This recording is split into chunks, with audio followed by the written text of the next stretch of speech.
കണ്ണൂർ വിമാനത്താവളത്തിൽ വ്യാജ ബോംബ് ഭീഷണി. വിമാനത്താവളം ബോംബ് വെച്ച് തകർക്കുമെന്നായിരുന്നു ഭീഷണി സന്ദേശം.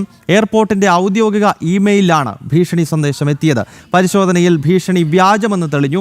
മിഥുൻ പിള്ളയുണ്ട് വിവരങ്ങൾ നൽകാൻ. മിഥുൻ, ഇത് ഇപ്പോൾ തുടർച്ചയായി ഇത്തരം ബോംബ് ഭീഷണികളും വ്യാജ ഭീഷണികളുമൊക്കെ എത്തുകയാണല്ലോ. ഈ പരിശോധനയ്ക്ക് ശേഷം എന്താണ് ഇപ്പോൾ അന്വേഷണ സംഘം പറയുന്നത്?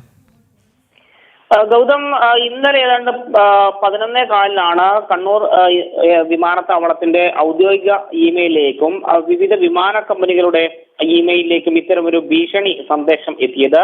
എയർ ഇന്ത്യയുടെയും ഇൻഡിഗോയുടെയും ഒക്കെ ഔദ്യോഗിക ഇമെയിലിലേക്കും ആണ് ഇത്തരമൊരു ഭീഷണി എത്തിയത്. ഈ വിമാനത്താവളത്തിൽ ബോംബ് വെച്ച് തകർക്കും, വിമാനത്താവളത്തിനുള്ളിൽ ബോംബ് വെച്ച് തകർക്കും എന്നായിരുന്നു ഒരു ഭീഷണി. സംഭവവുമായി ബന്ധപ്പെട്ട മട്ടന്നൂർ എയർപോർട്ട് അധികൃതർ പോലീസിന് പരാതി നൽകിയതിനെ തുടർന്ന് മട്ടന്നൂർ പോലീസ് കേസെടുത്ത് അന്വേഷണവും ആരംഭിക്കുകയുണ്ടായി. അസ്മോഡസ് എന്ന് പറയുന്നൊരു അസ്മോഡസ് 00884@gmail.com എന്ന മെയിൽ ഐ ഡിയിൽ നിന്നാണ് ഇത്തരമൊരു ഭീഷണി, ബോംബ് ഭീഷണിയുമായി ബന്ധപ്പെട്ടൊരു ഈ മെയിൽ ഐ ഡികളിലേക്ക് എത്തിച്ചത്. ഈ എയർപോർട്ടിന്റെ പ്രവർത്തനം ആകെപ്പാടെ താളം തെറ്റിക്കുന്ന രീതിയിലുള്ള പ്രവൃത്തി, അല്ലെങ്കിൽ യാത്രക്കാർക്കും ജീവനക്കാർക്കും അടക്കം ഒരു ഭീതി ഉണ്ടാക്കുന്ന രീതിയിലുള്ള ഒരു പ്രവൃത്തി തന്നെയാണ് ഈ അജ്ഞാതന്റെ ഭാഗത്തു നിന്ന് ഉണ്ടായത്. ഏതായാലും സംഭവവുമായി ബന്ധപ്പെട്ട് ഇപ്പോൾ മട്ടന്നൂർ എയർപോർട്ട് പോലീസ് കേസെടുത്ത് അന്വേഷണം ആരംഭിച്ചിട്ടുണ്ട്. ഗൗതം, ഓക്കെ. കണ്ണൂർ വിമാനത്താവളത്തിന് വ്യാജ ബോംബ് ഭീഷണി.